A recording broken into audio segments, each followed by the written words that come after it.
बिस्मिल्लाहिर्रहमानिर्रहीम।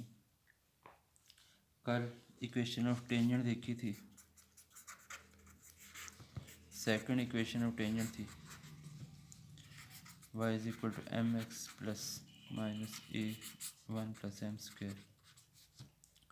इसका हल्का सा प्रूफ देख लो पेज 258 पे।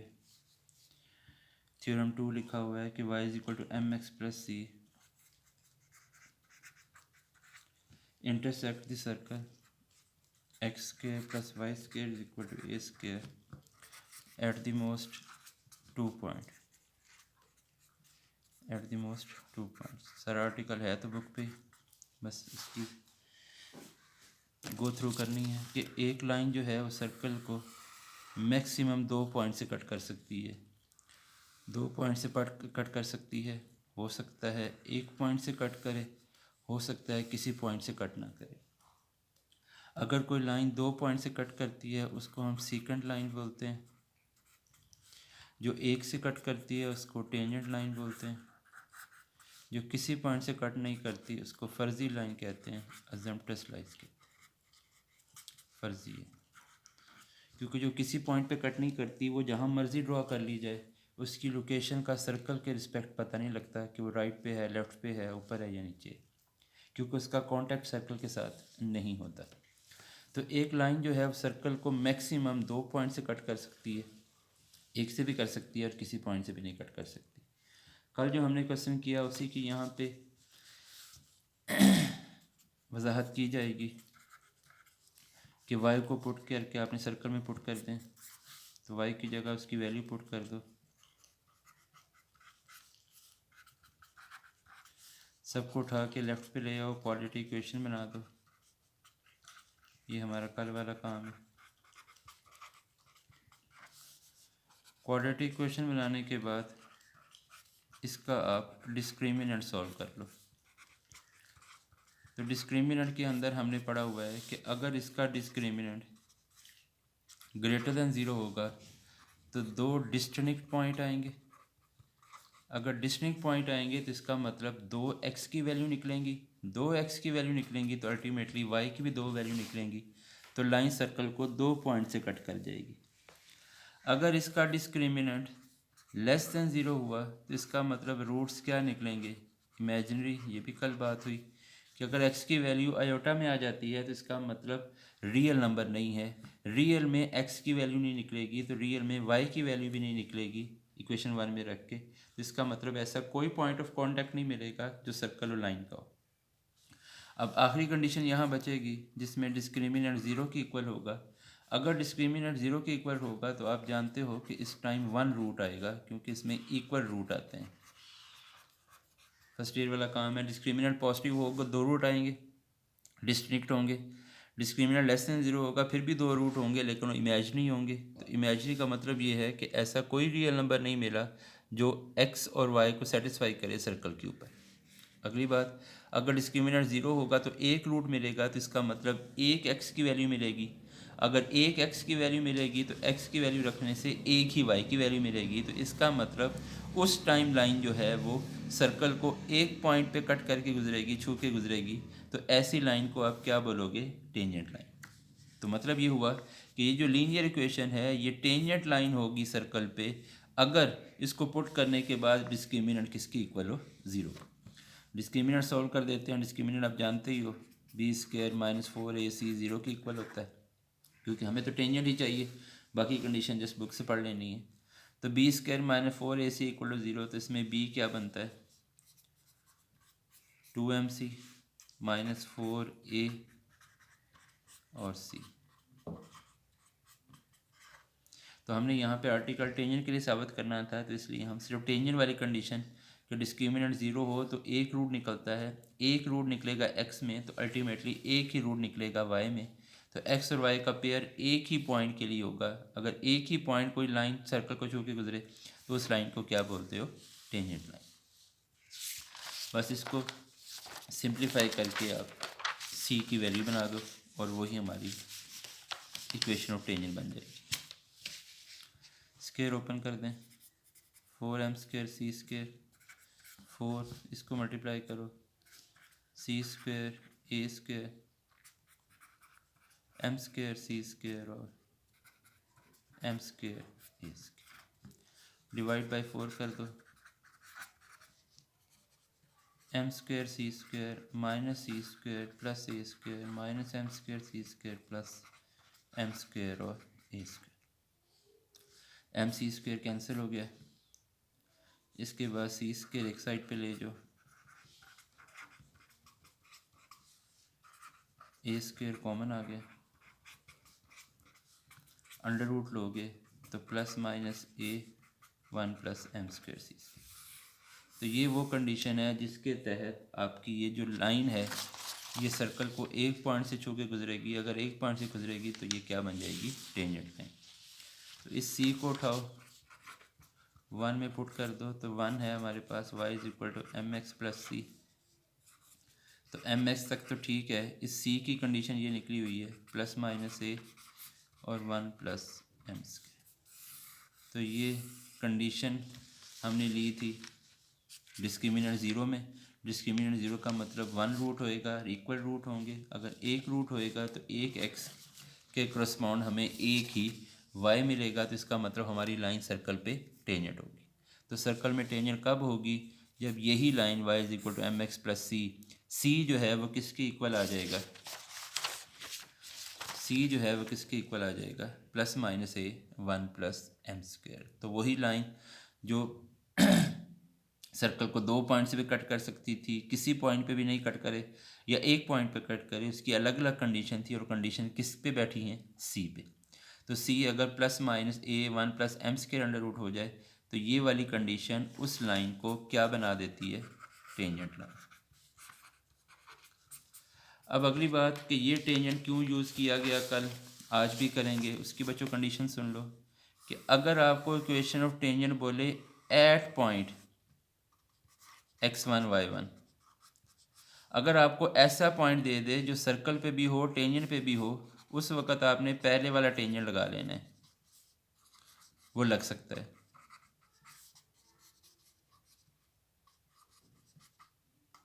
Plus C equal to 0। लेकिन अगर आपको ऐसी कंडीशन के अंदर जिसमें सर्कल के ऊपर पॉइंट ना दे, टेंजेंट के ऊपर पॉइंट दे दे या कोई और कंडीशन दे दे, वो पॉइंट ना दे जो सर्कल पे भी हो और टेंजेंट पे भी हो, इसके लिए लफ्ज़ इस्तेमाल करता है एट पॉइंट। तो यहाँ जब टेंजेंट पूछेगा तो एट पॉइंट पूछेगा, यहाँ जो टेंजेंट पूछेगा वो कहेगा from point two the circle. तो अब क्लियर कट है कि आपका जो टेंजेंट है वो पॉइंट पी से तो गुजर रहा है, लेकिन वो पॉइंट पी सर्कल के ऊपर नहीं है। अगर आपका पॉइंट सर्कल के ऊपर मिले या सर्कल के बाहर कहीं मिले टेंजेंट के ऊपर, तब ये दूसरी वाली टेंजेंट यूज़ की जाएगी। ये दूसरी वाली टेंजेंट जो अभी यूज़ की है, Y is equal to M x plus minus A 1 plus M square under root, ये हर हाल में वैलिड है। इस इक्वेशन ऑफ टेंजेंट को वैलिड होने के लिए आपको वो पॉइंट भी चाहिए जो सर्कल पे भी हो और टेंजेंट पे भी हो। कल वाले क्वेश्चन देखो तो वहाँ उसने पॉइंट का जिक्र ही कोई नहीं किया, उसने सिंपल लिखा है कि उस टेंजेंट को निकालो जो पैरेलल है किसी और लाइन के। अगर वो पॉइंट का सिरे से जिक्र ना करे फिर तो ये टेंजेंट लग ही नहीं सकता जो हम पहले पढ़ के आए हैं। रिस्ट्रिक्टेड है कि उसके लिए पॉइंट का होना ज़रूरी है जो सर्कल पे भी हो और टेंजेंट पे भी हो। क्वेश्चन नंबर 1 देखें तो वहाँ उसने क्लियर कहा हुआ है, write down the equation of tangent and normal of the circle at point 43 at point 5 cos theta 5 sin theta. अगर आपको सर्कल और पॉइंट दोनों का पता है टेंजेंट को लेके, तो फिर टेंजेंट लाइन पुरानी लग सकती है। लेकिन ये वाली टेंजेंट हर हाल में वैलिड है, चाहे आपको पॉइंट सर्कल के ऊपर पता है, चाहे पॉइंट सर्कल पे नहीं पता है, चाहे कोई और कंडीशन पता है, तो ये वाला टेंजेंट हर जगह पे वैलिड है। y is equal to M x plus minus A 1 plus M square. ये भी वही आंसर देता है, ये भी वही आंसर देगा अगर पॉइंट सर्कल के ऊपर पड़ा हो। अगर पॉइंट सर्कल के ऊपर नहीं है फिर तो ये लग ही नहीं सकती, ये हर हाल में लग जाएगी। तो इसलिए गौर करो, तो क्वेश्चन 7 में भी पॉइंट का जिक्र कोई नहीं है। क्वेश्चन नंबर 8 जो भी करने लगे हो वहाँ भी पॉइंट का जिक्र तो है, लेकिन वो पॉइंट सर्कल के ऊपर नहीं है। ज़रा गौर से सुनो, फाइंड इक्वेशन, क्वेश्चन नंबर 8 में find equation of tangent drawn from point two the circle. यहाँ पॉइंट भी दिया हुआ है, सर्कल भी दिया हुआ है, लेकिन ये एट पॉइंट नहीं है। लफ्ज़ को समझना है। उसने कहा है कि ऐसी इक्वेशन ऑफ टेंजेंट निकालो कि जो पॉइंट से आ रही है और सर्कल पे टेंजेंट है। Equation of tangent drawn from point drawn from point two the circle. यहाँ ऐसा नहीं कहा गया find equation of circle at point. अगर यहाँ पर पॉइंट पड़ा होता तो ये कहता एट पॉइंट 0,5, लेकिन यहाँ उसने क्या कहा find equation of tangent drawn, कि एक टेंजेंट की इक्वेशन निकालो जो कहाँ से गुजर रहा है 0,5 से, और टेंजेंट है किसके ऊपर, सर्कल के ऊपर। दोबारा पढ़ो, the equation find equation of tangent drawn from point two the circle. तो सादा ज़ुबान में ये बच्चों कि अगर आपको उस पॉइंट का पता है जो सर्कल पे भी है टेंजेंट पे भी है, तो पहली इक्वेशन ऑफ टेंजेंट भी लग सकती है, दूसरी भी। लेकिन अगर आपको पास पॉइंट सर्कल के ऊपर नहीं पता, टेंजेंट पे पता है या कोई और कंडीशन पता है, तो फिर आज वाली जो इक्वेशन ऑफ टेंजेंट है वो ज़्यादा वैलिड है, वो उसका अगला वर्जन है। ये हर किस्म की कंडीशन पे वैलिड है। तो पहला टेंजेंट बच्चों सिर्फ तब लगाना है जब लिखा नज़र आए एट पॉइंट, जो भी दे पॉइंट दे वो हो सर्कल और टेंजेंट पे। अगर वो टेंजेंट पे अलग से पॉइंट दे दे, सर्कल पे ना दे, फिर ये टेंजेंट नहीं लगेगी। ठीक है बच्चों, तो equation of circle X square plus Y square equal 16।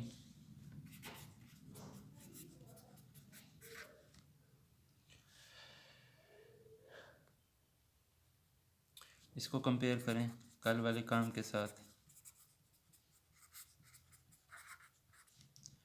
तो ए स्क्वायर इक्वल 16 आ गया, तो ए इक्वल 4 आ गया। इक्वेशन ऑफ टेंजेंट हमारे पास है y is equal to M x plus minus A 1 plus M.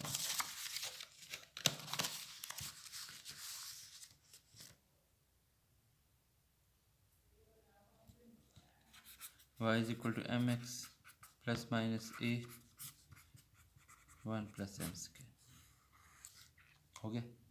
अब बच्चों m निकालने के लिए एक कंडीशन और देगा, और वो कंडीशन ये है कि as point P05 lies on tangent. तो ये क्लेम कर रहा है पॉइंट कि ये टेंजेंट पे लाई करता है, सर्कल पे नहीं, तो इसलिए हमने सर्कल के टाइम यूज़ कोई नहीं किया, टेंजेंट के टाइम यूज़ कर रहे हैं। अगर ये पॉइंट टेंजेंट पे लाई करता है बच्चों, तो पुट कर दो x की जगह 0, y की जगह 5 इन इक्वेशन 1, क्योंकि ये टेंजेंट पे लाई करता है तो टेंजेंट को सेटिस्फाई करेगा। कर दें तो 5 is equal to 0 plus minus 4 1 plus M square. तो कल हमें डायरेक्ट इक्वेशन का पता लग गया था जिसमें हमने m की वैल्यू पुट की, आंसर दे दिया। अब हमें m की वैल्यू निकालने के लिए स्केलिंग करनी पड़ेगी, क्योंकि m जो है वो अंडर रूट के अंदर है। अब की बार उसने डायरेक्ट m नहीं दिया, बल्कि m निकालने के लिए कंडीशन दे दी कि आप ऐसी इक्वेशन ऑफ टेंजेंट निकालो जो कहाँ से पास कर रही है 0,5 से। ठीक है जी, तो 0,5 पुट करने के बाद ये इक्वेशन बन गई। अब अगला काम जो है m निकालने का है, जो भी पेंडिंग है, क्योंकि हमें सारी इक्वेशन में कौन अननोन पड़ा हुआ है m। तो m निकालने के लिए यहाँ अंडर रूट ख़त्म करना है, तो स्केलिंग करनी होगी। तो आपने छोटे होते पढ़ा हुआ है कि जब स्केलिंग की जाती है तो रूट्स एक्सट्रीनियस आ जाते हैं। जब भी आपका वेरिएबल अंडर रूट के अंदर हो, स्केयर लेके ही ख़त्म होएगा, स्केयर लेके सॉल्व होएगा, तो स्केयर लेने के बाद आंसर जो हैं वो एक्सट्रीनियस आ जाते हैं। तो हमने चेक करना है कि हमारा आंसर किस इक्वेशन पे वैलिड है, प्लस पे वैलिड है या माइनस में। तो इसके रिगार्डिंग क्वेश्चन हल होगा। इसलिए आज का क्वेश्चन जो है वो थोड़ी सी अक्ल रिक्वायर्ड करता है आपसे, उम्मीद है ध्यान रखेंगे। क्योंकि बच्चों अगर ये प्लस का स्केयर है तो स्केयर लेने के बाद प्लस ही आ गया, अगर ये माइनस का भी स्केयर होता फिर भी प्लस ही आना था। तो हमें देखना होगा कि हमारा आंसर एक टाइम किसको सेटिस्फाई करता है, प्लस को करता है या माइनस को, ध्यान रखना। तो ये बन गया 16 इधर ले 1 प्लस एम स्क्वायर, 16 मल्टीप्लाई हो रहा था कि डिवाइड हो गया, तो 25 और 16 माइनस 1, एलसीएम लिया 16, तो 25 माइनस 16, तो ये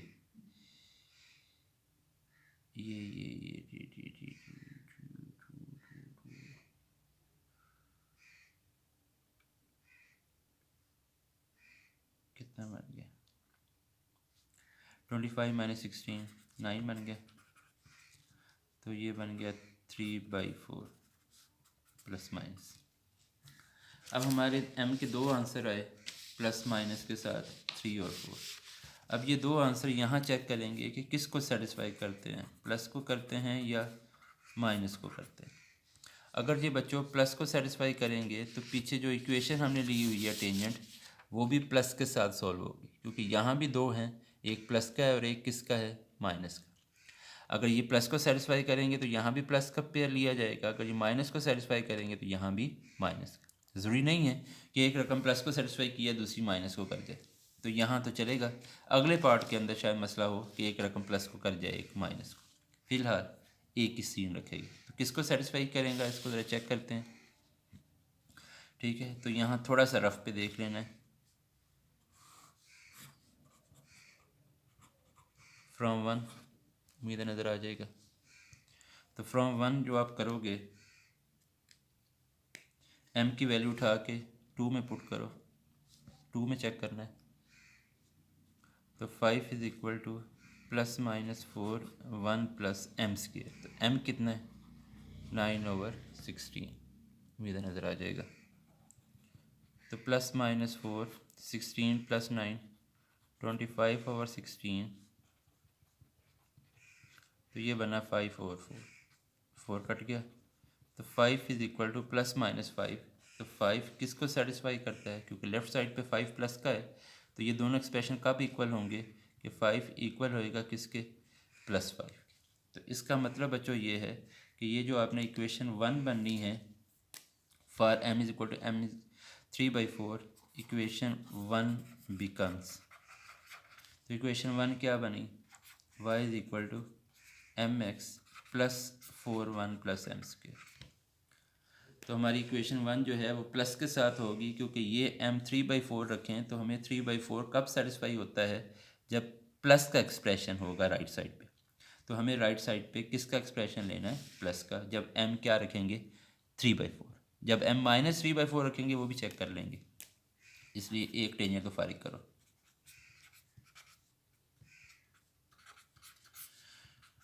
3/4 का स्क्वायर। तो इतना करने के बाद ये सुनने को ना मिले कि स्मार्ट सिलेबस में नहीं था, इसलिए हमने नहीं किया। तो स्मार्ट सिलेबस बच्चों ज़रूर कर लेना, लेकिन रिवीजन के अंदर। फ़िलहाल बातें जितनी सीखी जा सकती हैं कहीं ना कहीं काम ज़रूर आ जाएंगी। अगर ये इक्वेशन ऑफ टेंजेंट आपको MCQs में नज़र आ गई तो क्वेश्चन किए होंगे तो याद रहेगी कैसे हुई थी। 16 + 9 25 और 16।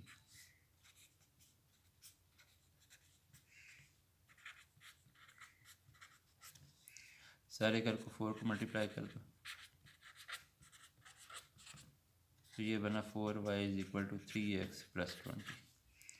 तो ये बच्चों एक आंसर आया। अभी तक हमने एक m को सॉल्व किया है प्लस के साथ।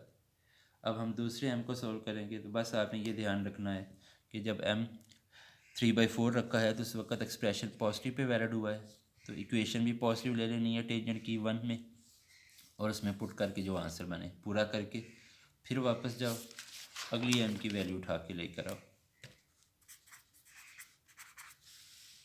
For m is equal to -3/4। तो for m is equal to -3/4 के लिए चेक करते हैं कि हमें आंसर प्लस के साथ जाना है या माइनस के साथ।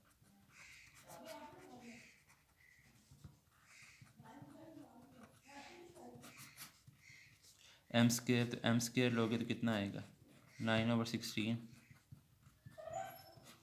16 + 9 25 और 16। तो जो माइनस का पंगा था वो स्क्वायर में फिर कवर हो गया। इसका मतलब यहाँ भी माइनस का कोई फ़र्क नहीं पड़ेगा। तो 5 किसके इक्वल लिया जाएगा, +5 के। तो इसका मतलब यही है कि जब आप m इज़ इक्वल टू -3/4 रखोगे तो अब भी इक्वेशन 1 क्या बनेगी, y is equal to mx + 4 1 + m square. Value रख दो, तो यहाँ भी आंसर प्लस के साथ वैलिड हुआ और वहाँ भी प्लस के साथ। m स्क्वायर क्या हो गया, 9/16। यहाँ भी -3/4 16 + 9 25 और 16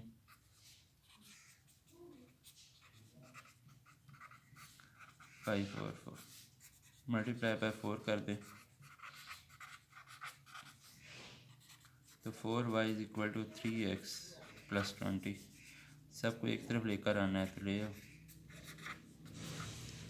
तो ये आपकी रिक्वायर्ड इक्वेशन है। तो ये बच्चों पंगा है इन क्वेश्चंस के साथ। चैप्टर 6 के क्वेश्चन कोई भी शॉर्ट कोई नहीं है, जो गिने चुने मिलते हैं वो उतने इम्पोर्टेंट हैं। दोबारा सुन लो, टाइम भी काफ़ी हो गया है, क्वेश्चन करते करते समझ आ जाए तो अगले क्वेश्चन में इतना इशू नहीं होएगा। फिर थोड़ी सी तब्दीली अब ज़रूर बता दी जाएगी, ट्राई कीजिएगा, नहीं होंगे तो इंशाल्लाह मैं करवा दूँगा। हाँ जी, दोबारा देखो तो हमने ऐसी इक्वेशन और टेंजेंट निकालनी है जिसका पॉइंट तो टेंजेंट के ऊपर है लेकिन सर्कल के ऊपर नहीं है। तो इक्वेशन ऑफ सर्कल आप लिखो, ए की वैल्यू बनाओ, ए रेडियस है तो यहाँ रेडियस पुट होगा। अगर रेडियस डायरेक्टली नहीं निकलता तो वही GFC के साथ भी निकाला जा सकता है। पुट करने के बाद अब सिर्फ अननोन बचा m, तो m निकालने के लिए एक कंडीशन देगा। तो क्या कंडीशन दे रहा है? 0.05। अब टेंजेंट के ऊपर 0.5 रखो, सिंप्लीफाई करके m की वैल्यू फाइंड करो। तो जब m की वैल्यू एक ही आ जाती तो फिर इसी को पुट करके ख़त्म कर देते, लेकिन उसमें दो वैल्यूज़ मिल गई। तो हमने देखना है कि ये दो वैल्यूज़ किन पे सेटिस्फाई करती हैं। प्लस पे करती हैं तो प्लस को लेके सॉल्व किया जाएगा, माइनस पे करती हैं तो माइनस। तो m 3/4 प्लस पे थी, सिंप्लीफाई करती, और -3/4 पे होंगी तो उसको चेक कर लेंगे। प्लस पे होंगी तो प्लस पे सेटिस्फाई कर रही है तो प्लस पे आंसर पूरा किया। माइनस को चेक किया तो माइनस की भी प्लस पे सेटिस्फाई कर रही थी तो माइनस के टाइम भी +4 को ही यूज़ किया। तो ये सिर्फ माइनस यहाँ तब्दीली होएगी, ये तो स्क्वायर में सॉल्व हो जाएगी। तो ये सिंप्लीफाई कर, ठीक है बच्चों, हिम्मत करनी है, शाबाश। अब अगला पंगा जो इस एक्सरसाइज का आखिरी पंगा है वो भी अपनी जगह कायम है कि अब की बार आपको जो सर्कल दिया जा रहा है उस सर्कल का सेंटर 0 0 नहीं है।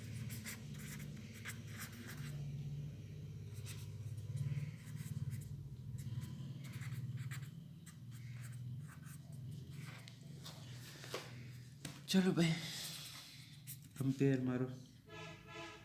जाते जाते इसने फिर काम वही वापस ले आया। स्टैंडर्ड से कंपेयर करना, स्टैंडर्ड से कर लो, इससे करना इससे कर लो। स्टैंडर्ड के लिए स्क्वायर कंप्लीट करना पड़ना था। तो 2g = 4, 2f = 2 और c = 0। तो g 2 आ गया, f 1 आ गया और c 0 ही है। तो यहाँ बच्चों सेंटर आप जानते ही हो, -g -f होता है, -2 -1, और रेडियस जो a का नाम देना है यहाँ पे g² f² -c है। तो g² 4 + 1 0 500। नौ ध्यान रखना, इक्वेशन ऑफ टेंजेंट बिकम, पिछले सारे क्वेश्चन में देखो तो सेंटर 0 0 था, g और f 0 था। यहाँ g और f 0 नहीं है, इसलिए सेंटर को भी सात जगह देनी है। तो पहले आपने जो इक्वेशन ऑफ टेंजेंट देख रहे हो वो कौन है? y = mx ± a1 + m² है। अब ज़रा गौर करो कि y के साथ भी कुछ नहीं है, x के साथ भी कुछ नहीं है, क्योंकि y के साथ रिलेशन होएगा सेंटर के साथ और x का x के साथ। अगर सेंटर 0 0 हो फिर तो ये इक्वेशन ठीक है। अगर सेंटर 0 0 नहीं होगी तो y के साथ y कोऑर्डिनेट माइनस करना है और x के साथ x कोऑर्डिनेट माइनस करना है।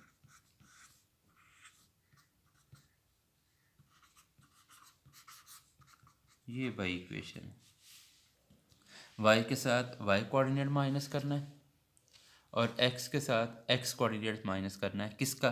सेंटर का। अगर सेंटर 0 0 है तो कोई एतराज़ नहीं है, क्वेश्चन ऐसे ही सॉल्व हो जाएगा। अगर बच्चों सेंटर 0 0 नहीं है तो वो सेंटर इक्वेशन ऑफ टेंजेंट में नज़र आना चाहिए।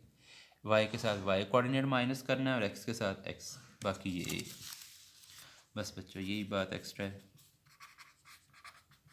उम्मीद है हज़म कर लोगे और इसके बाद आपने सिंप्लीफाई करना है।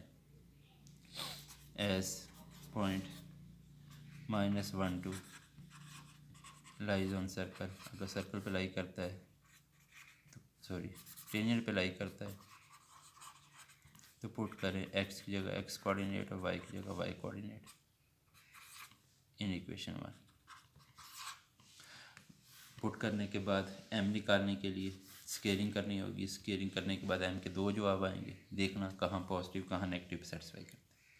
तो ये इस चीज़ का इजाफा था कि अगर सेंटर 0 0 हो तो सादा इक्वेशन आती है, अगर सेंटर 0 0 ना हो तो वो सेंटर इक्वेशन ऑफ टेंजेंट में नज़र आना चाहिए। एक्स के साथ एक्स कोऑर्डिनेट और वाई के साथ वाई कोऑर्डिनेट, वाई के साथ वाई को माइनस कर दो, एक्स के साथ एक्स को माइनस कर दो। इसी तरह तीसरा पार्ट है, वहाँ भी सेंटर रेडियस आप स्टैंडर्ड इक्वेशन से कर सकते हो, वहाँ कंपेयर कर लो, स्केयर खोल के करना है तो भी कर लो, लेकिन स्टैंडर्ड से सही है। कंपेयर करने के बाद x minus h square y minus k square equal to r square. तो अगले सवाल को आपने ज़रूर सिम्प्लीफाई करना, नहीं होगा तो इससे आगे फिर मैं ही कर दूँगा। ठीक है बच्चों, ट्राई कीजिएगा। अल्लाह हाफिज़।